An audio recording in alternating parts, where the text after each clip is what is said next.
Good morning, everyone. Welcome to this week's Learn with Lorna. We're on the 97th in the series. It's extraordinary to think we're nearly at cake time of the 100th episode, I would say.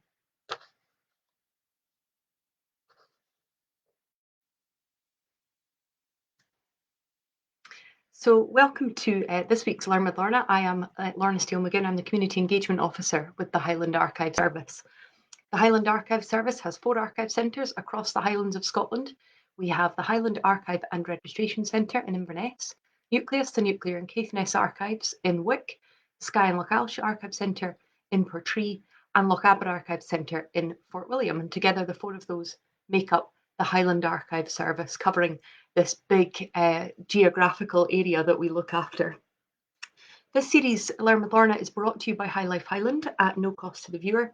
High Life Highland, as you will know if you were watching last month when I spoke a little bit about the history of the service, High Life Highland is a charity registered in Scotland. There's no payment or subscription required to take part in Learn with Lorna, but if you are able to donate towards the work of the archive service, then we're very, very grateful for that. And I know some of the names coming up have done so, and I'm very grateful for that. So thank you. So we're into February, a new month and a new theme. I hope you enjoyed last month's theme of archiving through the ages. I had a lot of fun doing the Learn with Lornas for that. Really interesting for me to talk about things that we do day in, day out, and we think about day in, day out. So I hope you've enjoyed that. But this week we're into February, so we're moving on to our new theme, Love Archives. So obviously that ties in to the fact that it's Valentine's Day this month, that it's LGBT month. So there's lots of themes there that we can tie into. So this month we're going to be looking at some of the stories of love and romance that appear in our collections, and also the subject of romanticisation itself, and how the role that romance and plays and images and books have played in romanticising the image of the Highlands. And also we're going to look at some of the collections and items that we particularly love across the staff. So we hold, as you'll know by now, many thousands of letters in our collections, and inevitably many of those refer to the subject of love because it is such a completely fundamental part of being human. And so what I'm hoping to do, of course, across the course of this month is look at a range of types of love there as well. So the fact that there is love between family members, between parents, between siblings, as well as, of course, romantic relationships. So this week I'm going to look at one relationship in particular and the letters that tell the story of that relationship. And this is the story of James and Eveline Barron. Now, some of you may know this if you're in Inverness or local to the area, then the name of the Barrons may well be familiar to you. These papers came to us via the Barron family. So I'm going to start by talking about James. So James Barron was born on the 29th of January 1877, so around 145 years ago in the last week. He was born at 17 Bank Street, Inverness. He was the eldest child of James Barron and his wife Isabella MacLeod. James Barron Sr., so the James we're talking about, his father, was the editor of the Inverness Courier when his son was born, and he would go on to become the paper's sole proprietor. James Barron Sr. was another of those extraordinary men, much like Alexander Ross, who was involved in so many of the developing societies and organisations and movements of the time. He was a founding member of Inverness Scientific Society and Field Club, the Inverness Field Club, which is still very much in existence. He was twice its president and editor of Transactions as well. And so James Barron Jr. was the first child to be born to James Barron and his wife Isabella. He would be followed by his siblings Evan, Helen, Anne, and Janet. And James and Evan and Helen would all go on to become journalists or writers in some capacity.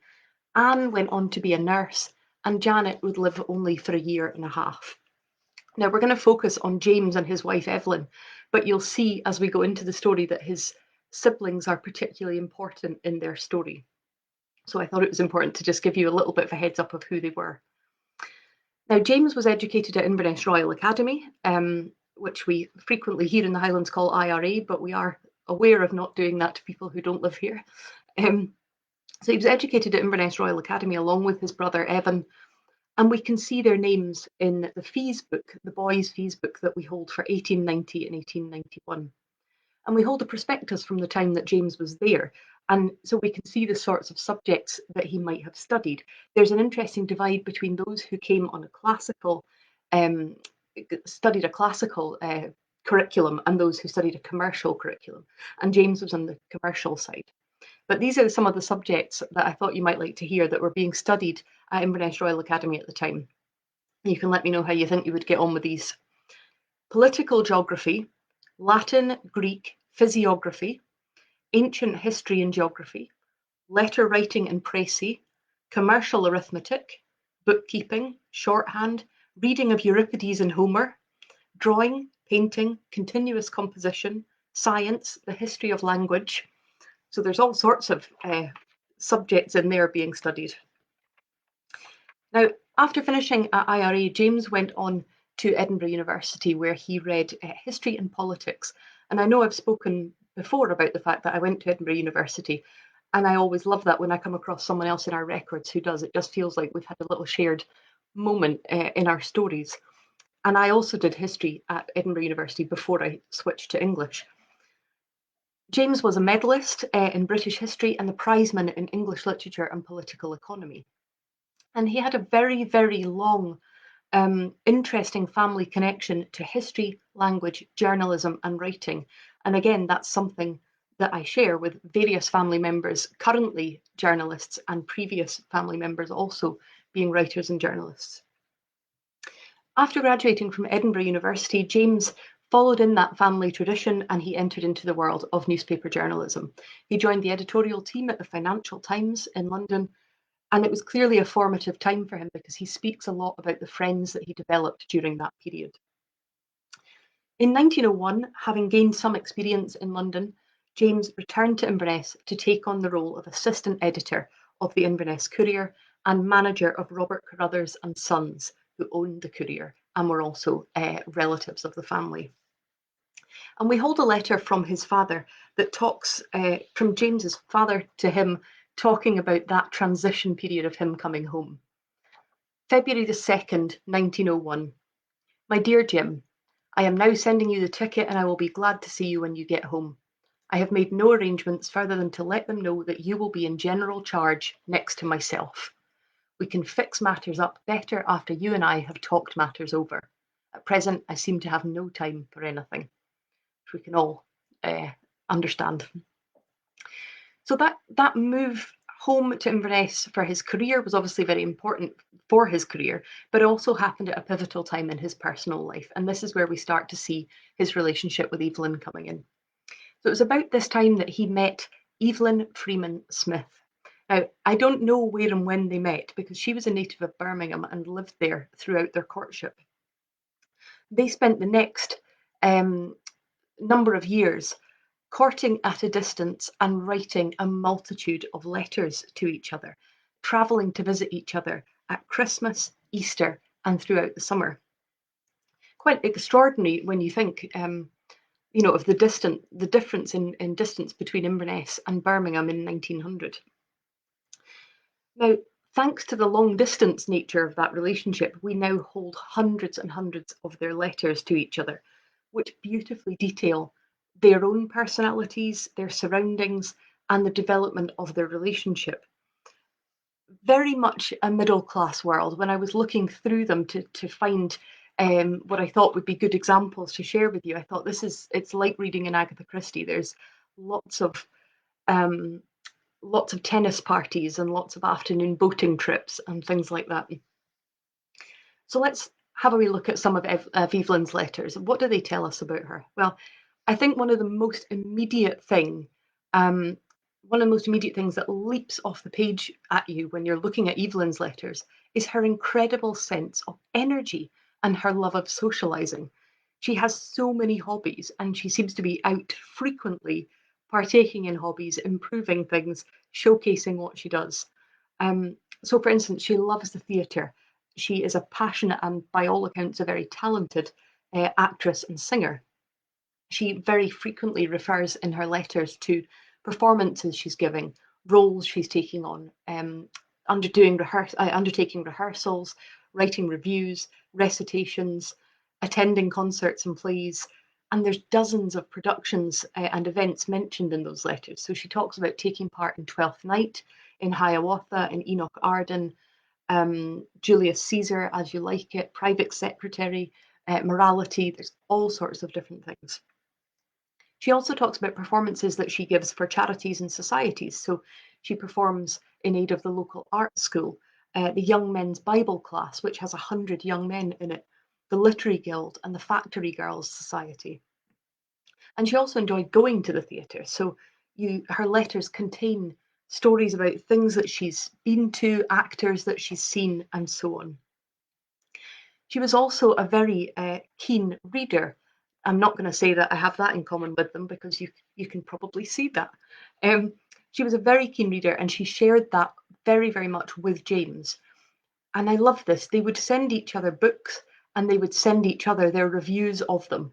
So they would send a book and then wait and then write back what they thought about it. And the other one would say what they had thought about it. I just love it. It's such a lovely conduit to have a relationship through, a conversation through.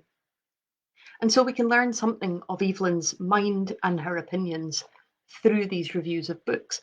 We know that she enjoyed Silas Strong, Waifs of Circumstance, and Eugenie Grande, but she didn't enjoy a song of a single note because she said to James, it lacks the strength that I like in a book. So you get the feeling of some of her opinions and the fact that she's a real lover of words and thoughts and meaning. This is also apparent from the fact that she worked as a teacher. She gave elocution lessons to children. I have to say, I'm absolutely amazed she had time to be a teacher because she was not only a lover of the arts, of theatre and music and books, but also she was an avid sportswoman. She played golf and hockey and tennis. She enjoyed a lot of cycling and walking. And this letter from the 11th of July 1904 really gives an indication of what sounds like a completely idyllic social life and a very good indication of what that social life was like, that world before two world wars came in and destroyed it. Redditch, July the 11th. Dearest Jim, yes, I received your mother's letter and was delighted to hear that Nan will come back with me. I'm having such a lovely time, perfectly easy and lazy. The tennis picnic was fine fun. The day was perfect and I did enjoy it, so we had sports of various kinds and I won the ladies' running race in spite of being handicapped about 12 yards behind everyone else.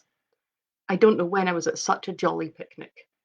We arrived in Birmingham at 10:45 and I went straight on to Redditch by train, arriving 12:35 Sunday morning. I had a perfectly lovely lazy day on Sunday here. The Bartletts have a glorious garden with plenty of hammocks and things. I'm going to return here after lessons each day till Thursday. Tomorrow is a tennis party, and Thursday Benson's Pastoral Company are doing much ado at Edgbaston Botanical Gardens, to which I am going. I have rashly given my name to enter a tennis tournament over here next Thursday week. It'll be fun, but I know I shall be badly beaten. Dear old boy, I am so looking forward to seeing you again and being with you. I was only thinking yesterday of the awfully nice Sundays I've had with you. Do you remember, even on my first visit to Inverness, when we flirted so abominably, we always seemed to get our Sundays together. Goodbye, dearest boy. I'm longing for another Sunday or two with you. Love from your frivolous girl, Ev. I think you'll agree it just feels A, like an Agatha Christie, and B, just like an absolutely idyllic world. Her letters also give a very great indication of her sense of humour. In a letter from August 1904, so not long after that previous letter, she talks about going to Edgbaston Botanical Gardens for a concert, which I assume is the same one she referenced there. And she says, after the concert, some of them wanted to stroll around the gardens. Ethel Lomax and I, the two leftovers, strolled around on our own account. One couple didn't turn back up. We'd arranged to meet them at the gate at 9:30, and they couldn't be found until nearly 10. When we did get together, we found the gate was locked and all the lights were out in the lodge, so with the aid of two men, we had to climb up the iron palings, which were 8 feet high. It took about 20 minutes and all our united efforts to land one girl safely. She nearly had hysterics while sitting on the top of the palings. I think the rest of us rather enjoyed it, but I have declared I will never take another party there again. In another letter, she talks about taking the girls, presumably her pupils, out for a very long walk. She says, they asked for one, and I nearly killed some of them. Those who had corns or weak ankles or other impediments. I enjoyed it, however, but I had a lecture when I got back for keeping them out so late. So you get a bit of a sense of Eveline's personality. What about James? Well, his letters reveal someone with an equal love of books, music, and literature. That's definitely apparent in both of them. So he says in one of his letters, we are to have a Clara Butt concert in town sometime soon, which will be a treat in store and give the local stars worth something taking lessons from. If some of them would take a vow never to sing again until they were properly trained, it would be a distinct advantage, but I am not hopeful of any such desirable result. Again, that sense of humour very apparent. And another one, he says, we had Kubelik here on Monday night. So he was a famous violinist. We had Kubelik here on Monday night and I heard him for an hour. I haven't heard many violin players of repute, but I can quite understand all the fuss made about him. Personally, I think his playing has not much soul. He can make his violin do anything in the most superb manner, except express feelings. All the same concerts of this sort are oases in the desert of deadly dullness of mediocrity which pass for genius in this place. He talks about getting singing lessons and performing at concerts, and of course he shares in that giving and reviewing of books with Eveline. And in one letter, he refers, just as an example, to the book, the novel The Egoist, which Eveline is reading. And he says it's so long since he's read it that he can't really remember it, and he definitely wouldn't have the patience to go through it all again. He often reads historical fiction or military non-fiction books, so he talks about the biography of Stonewall Jackson and his opinion on those campaigns. And like Eveline and so many others of the young people of their generation, he also loved sport. And he says in one letter, we finished the tennis season on Saturday and are not sorry on the whole. It was beginning to get too cold for enjoyment. So hockey comes along to take its place and give us some exercise for the winter months. He describes being thoroughly beaten at golf and being utterly disgusted with himself because he was beaten. He says he's going to join the office cricket club and see if he's any better at cricket than he is at golf. But he says all the time he'd rather be with her than playing any sport at all. And that kind of gentle romantic, I'd rather be with you, of an early relationship really comes across. And again, I know it's something I've said time and time again over the last 2 years, but I don't know why we sometimes think that those feelings weren't there 100, 200, 300 years ago. You know, there's very much a feeling of an early days of a relationship in their letters. Um, and we can see that grow and develop as the letters go on. So there are things like, I can't believe I'm going to see you in 4 days. It just all seems too lovely to be believed. And whatever the weather, as long as we have each other, we won't mind anything else very much. So you really get that sense of them starting to build a relationship. And we see support and advice. So when Eveline loses her job at the school, she thinks the head teacher doesn't like her, the headmistress, and eventually they all lose their jobs. And James writes in support to her.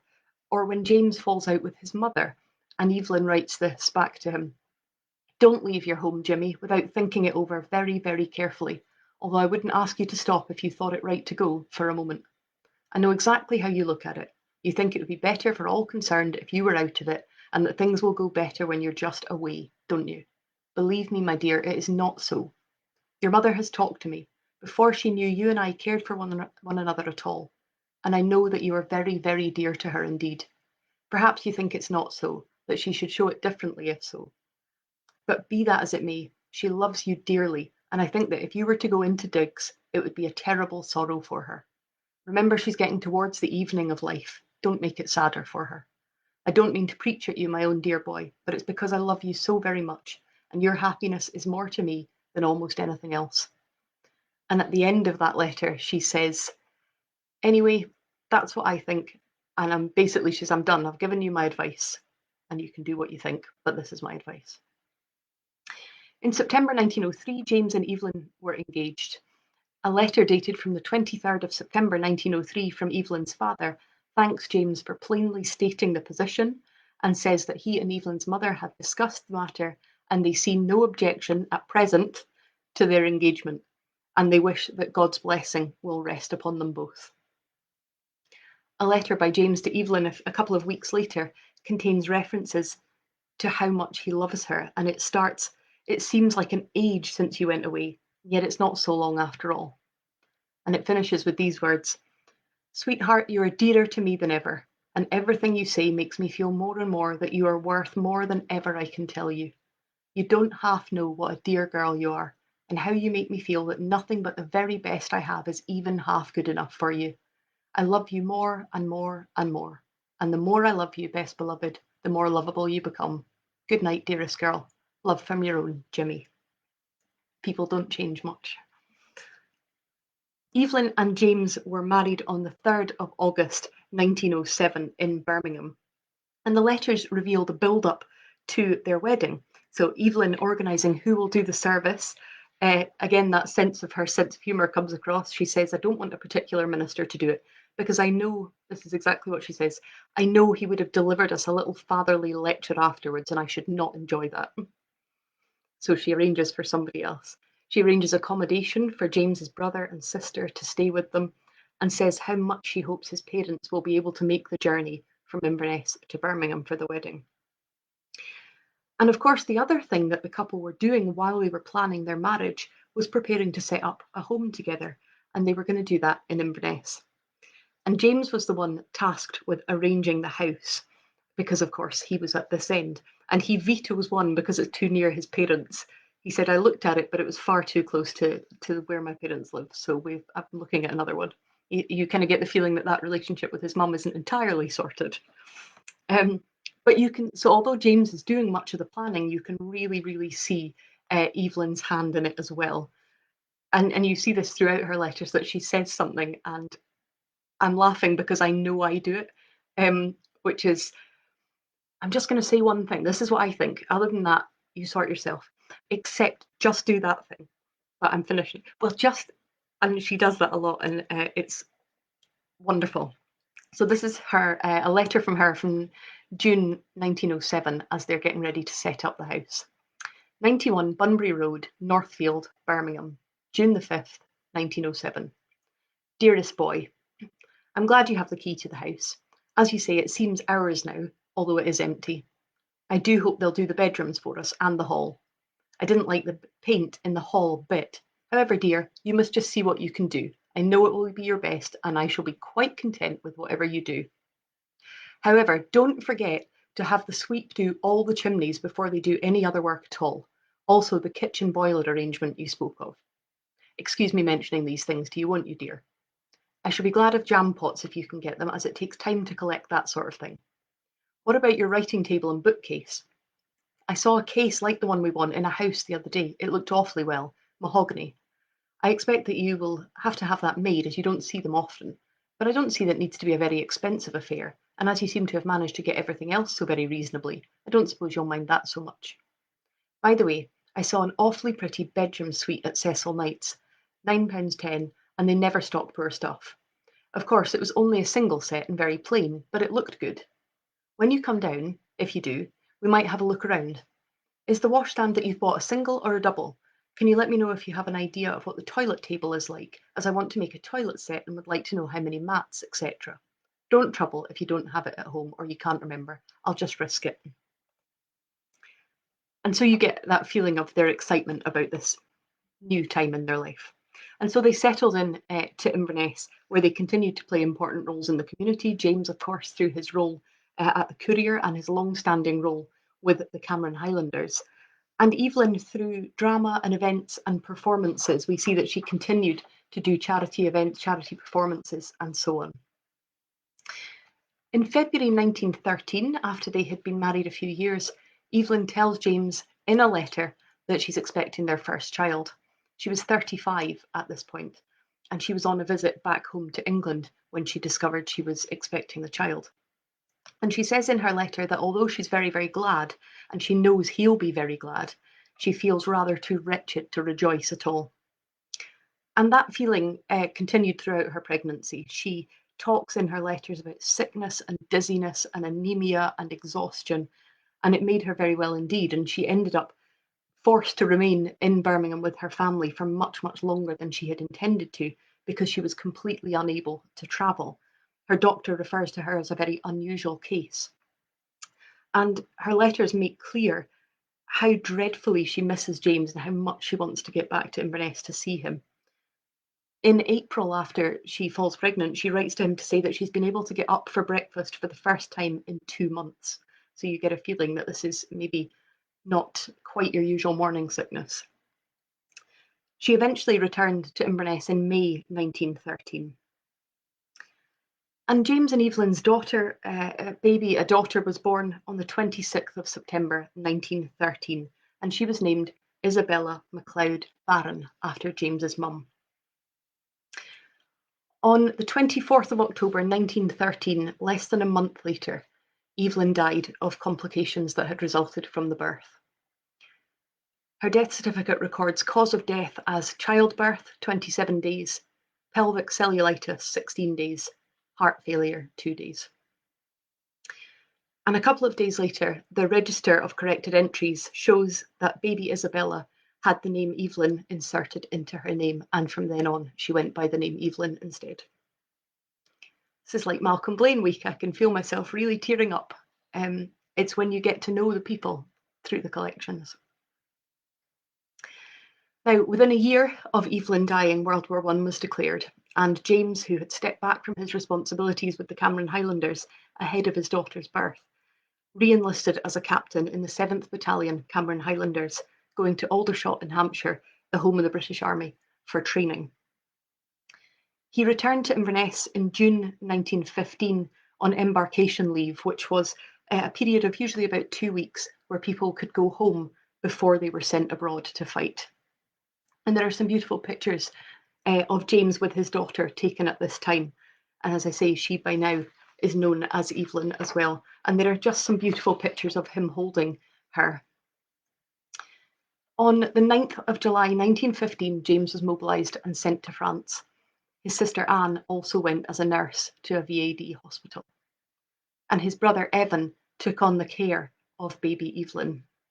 And he then became editor of the Courier at that time as well. We have James's letters home from the front, including one where he comments on Evan, his brother Evan's influence on baby Evelyn.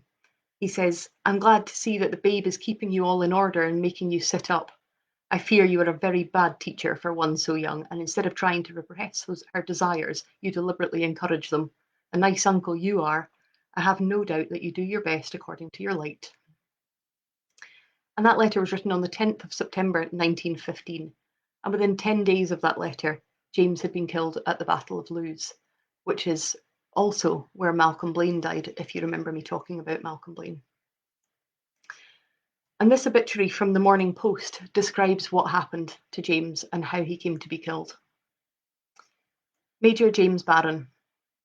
Many friends will deplore the death of Major James Barron, 7th Cameron Highlanders, who died of wounds in a German field hospital at Pont-de-Courier, France, on the 27th of September, the news having just been intimated by the German government.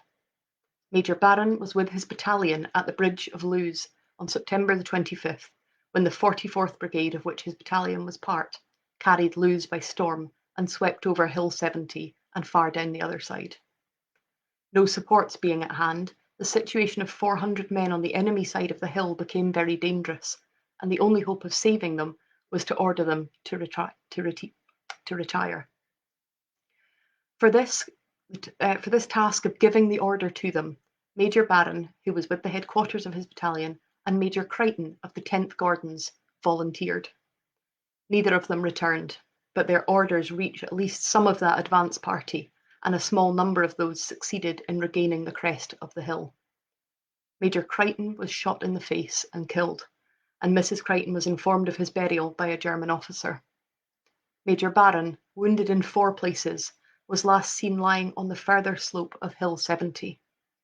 A wounded private of the 8th King's Own Scottish Borderers spoke to him and received from him a testament in which he had written a message. The private reported, "He was as mentally calm and collected as if he was on parade, and though he knew his own position only too well, he did not forget to inquire of the private the nature of his wounds and to wish him well." A sergeant major of the King's Own Scottish Borderers then came up and tried to move Major Barron, but the latter ordered him to go away and save himself. The sergeant major left him smoking a cigarette, and 10 minutes afterwards the Germans reached the place. 2 days later, Major Barron died. Major Barron was the son of Mr. James Barron, editor of the Inverness Courier, and like his father, was a scholar as well as a journalist. He distinguished himself at Edinburgh University, in political economy especially, and all of his work was marked by the evidence of a strong, careful, and logical mind. He had been an enthusiastic volunteer officer before the war. When the war broke out, he rejoined as a captain of the 7th Camerons, and he was known as an excellent officer. He was predeceased by his wife, and he leaves an only baby daughter. I just think that is such a striking far cry from those carefree days of the tennis parties and the day trips and the fun of those pre-war years. Evelyn was now 2 years old and an orphan, and her father died just a day to the side of her birthday, and she said in later life, "How very considerate of him not to ruin my birthday." But to end on a happier note, Eveline flourished under the care of various family members, her aunts Helen and Anne, but very particularly her uncle Evan. And that's why I said right at the beginning that James's siblings are important. They come into this story. So Eveline flourished with them looking after her, particularly her uncle Evan and his wife Gladys, who was a sculptor. And I thought I would share with you a very short letter written by the young Eveline, who was nicknamed Bev, to her uncle Evan in 1924. She was 9 years old and she was at school in Edinburgh. I don't know for sure, but I think she was still staying with an aunt at that point. And this is her letter, age 9, to her uncle. And see if you can see any comparisons with her parents there. Edinburgh, Sunday. My dear Unc, thank you ever so much for your souvenir. I have finished Prince Charlie's pilot, only it was rather dull. I'm getting on splendidly at school. I love eurythmics and I'm nearly worst at arithmetic. I've had a few sums right, but not many. I'll write soon again, but as it's nearly bedtime, I must not write much longer. Give Hoosty a pat for me. I'm ever so sorry I didn't write before. Give my love to Auntie Gladys and lots to yourself. Lots of love. Bev. I love that in that letter, age 9, you can see that same sense of humour and that same book review. Evelyn would go on to follow in the family tradition. She went to Edinburgh University where she was a blue at lacrosse, so continued the connection to the university, but also the connection to sport. And she went on to become deputy editor and then editor of the Inverness Courier until she retired in 1988, having received an OBE for her work. Apparently, by all accounts, and I'm seeing Amanda there that you remember her, a very, very strong and opinionated character. And a quote in a newspaper of the time says that she made strong men and quangos quake before her trenchant views. So a very strong personality, I think. And so that's the story of James and Evelyn Barron, the original press barons, perhaps. A very sad story, but a very, very typical story of its time. And I hope that among the tragedy there, you can see the huge amount of love and the huge amount of life that they packed in to their lives before they died. I hope you can join me next week. Next week, I'll be looking at a different take on romance, looking at the romanticising of the Highlands and Islands and the image of the Highlands and Islands. A reminder that this series is brought to you by High Life Highland, that High Life Highland is a charity registered in Scotland, and there's no payment or subscription required to take part in this series of talks. But if you're able to donate to support our work, then we would very much appreciate that. Thank you.